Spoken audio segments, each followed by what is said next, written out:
અમદાવાદની 7th day school ચાલુ કરવાની વાલીઓની માંગ છે। ઓફલાઈન શિક્ષણ ચાલુ કરવાની રજૂઆત વારંવાર થઈ રહી છે વાલીઓ સાથે અને બાળકો સાથે વાલીઓ ડીઓ કચેરી પહોંચ્યા। ઓનલાઈન ક્લાસનો વિરોધ કરવામાં આવ્યો। ઓફલાઈન વર્ગો સત્વરે ચાલુ કરવાની માંગ ફરી એકવાર કરવામાં આવી છે। આ પહેલા પણ વાલીઓએ માંગ કરી હતી, ડીઓને રજૂઆત કરી હતી, પરંતુ ડીઓએ વાલીઓની રજૂઆત આ પહેલા સાંભળી નહીં। એટલા માટે ફરીથી વાલીઓ રજૂઆત કરવા માટે પહોંચ્યા છે, કારણ કે જ્યારે હત્યાકાંડ બન્યો હતો આ સ્કૂલમાં અને ત્યારબાદ ઓનલાઈન શિક્ષણ ચાલુ છે અહીંથી અને ઓનલાઈન શિક્ષણમાં બાળકોનું ભવિષ્ય બગડી રહ્યું છે, જેના કારણે જે વાલીઓ છે તે હવે ઓફલાઈન શિક્ષણ ફરીથી ચાલુ થાય તેની હવે બીજી વખત ડીઓને રજૂઆત કરવા પહોંચ્યા છે। આ વખતે તેમની રજૂઆત સાંભળવામાં આવશે કે કેમ તે એક સૌથી મોટો સવાલ છે।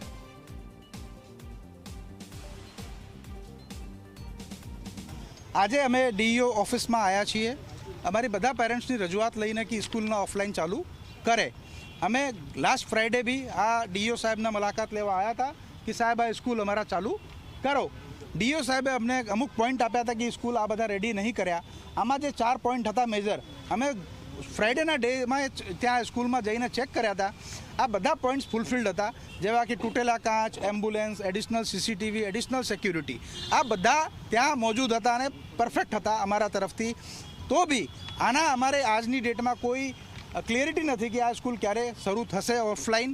હમણાં સુધી કોઈ અમને જાણ છે નહીં, એટલે અમે આ બધા પેરેન્ટ્સ અહીં ભેગા થયા છીએ કે આ સ્કૂલ ફરીથી ચાલુ ક્યારે થશે અમને જાણ કરો। આ વિગતમાં અમે 8 પોઈન્ટ અમે લઈને આવ્યા છે, જે ડીઈઓ સાહેબને અમે રજૂ કરવા માંગીએ। અમદાવાદની 7th ડે સ્કૂલમાં ઓફલાઈન શિક્ષણ શરૂ થઈ શકે છે। આવતા અઠવાડિયાથી 7th ડે સ્કૂલમાં ઓફલાઈન શિક્ષણ શરૂ થઈ શકે છે। શિક્ષણ વિભાગે હકારાત્મકતા દર્શાવતા પ્રત્યક્ષ શિક્ષણ શરૂ થઈ શકે છે। આવતીકાલે કોર્ટમાં જવાબ રજૂ થયા બાદ શિક્ષણ શરૂ થઈ શકે છે। પહેલા તબક્કામાં ધોરણ 10 થી 12ના વિદ્યાર્થીઓનું શિક્ષણ શરૂ થશે। પ્રત્યક્ષ શિક્ષણ શરૂ કરવા માટે ડીઓ કચેરીએ પોલીસ કમિશનરનો પણ અભિપ્રાય માંગવામાં આવ્યો હતો। પોલીસ બંદોબસ્ત સાથે શિક્ષણ શરૂ કરાશે। ગુરુવાર અથવા સોમવારથી પ્રત્યક્ષ શિક્ષણ શરૂ થઈ શકે છે। છેલ્લા 1 મહિનાથી 7th ડે સ્કૂલમાં પ્રત્યક્ષ શિક્ષણ બંધ છે અને સતત વાલીઓ આ ચાલુ થાય તેના માટેની રજૂઆત કરી રહ્યા છે। આ વિશે વધુ માહિતી મેળવી અમારા સંવાદદાતા સપના શર્મા પાસેથી। સપના, જે રીતે ગયા શુક્રવારે પણ વાલીઓ ડીઓને રજૂઆત કરવા માટે ગયા હતા, આજે પણ ડીઓને રજૂઆત કરવા માટે ગયા છે, પરંતુ હવે જે સારા સમાચાર આવ્યા છે કે સોમવારથી શિક્ષણ શરૂ થઈ શકે છે, ઓફલાઈન શિક્ષણ શરૂ થઈ શકે છે। શું વધુ માહિતી મળી રહી છે?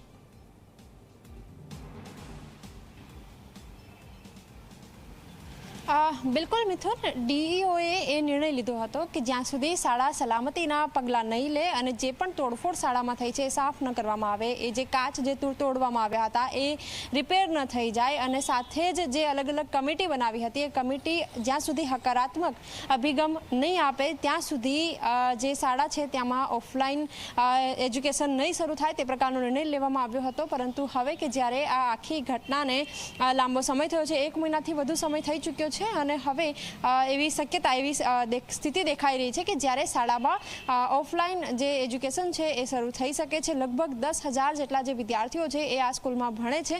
વારંવાર વાલીઓ ડીઓ કચેરી આવી રહ્યા હતા અને તેઓ રજૂઆત કરી રહ્યા હતા કે ઓનલાઈન એજ્યુકેશનમાં ક્યાંક વિદ્યાર્થીઓને ઘણી બધી મુશ્કેલી થઈ રહી છે, જેમાં આંખોની સમસ્યા હોય કે પછી જે સ્કૂલનું એન્વાયરમેન્ટ ન મળતું હોય, એ પ્રકારની ફરિયાદો વાલીઓએ કરી હતી અને તેની સામે ડીઓએ પણ સકારાત્મકતા દર્શાવી હતી અને તેમણે જણાવ્યું હતું કે જો શાળા સેફટીના તમામ જે સુવિધાના પગલાં છે એ લેવા જોઈએ, એ પ્રકારના જો પગલાં લઈ લે તો નિશ્ચિત રૂપે શાળા ફરીથી શરૂ કરવામાં આવશે। આવતીકાલે હાઈકોર્ટમાં આ મામલે વધુ સુનાવણી કરવામાં આવશે, સુનાવણી હાથ ધરવામાં આવશે। તેમાં જ તમામ જે કમિટી બનાવવામાં આવી હતી તેમણે જે રિપોર્ટ ડીઓમાં રજૂ કર્યા છે એ રિપોર્ટ પણ હાઈકોર્ટ સમક્ષ મૂકવામાં આવશે અને ત્યારબાદ હાઈકોર્ટ જે નિર્ણય આપે તેનું પાલન કરવામાં આવશે। અને હવે ક્યાંક ને ક્યાંક એવી શક્યતા દેખાઈ રહી છે કે શાળા ઓફલાઈન એજ્યુકેશન શરૂ કરે અને ટૂંક જ સમયમાં જે ઓફલાઈન એજ્યુકેશન છે એ શરૂ પણ થઈ જશે। મિથુન જી, આભાર સપના માહિતી આપવા બદલ।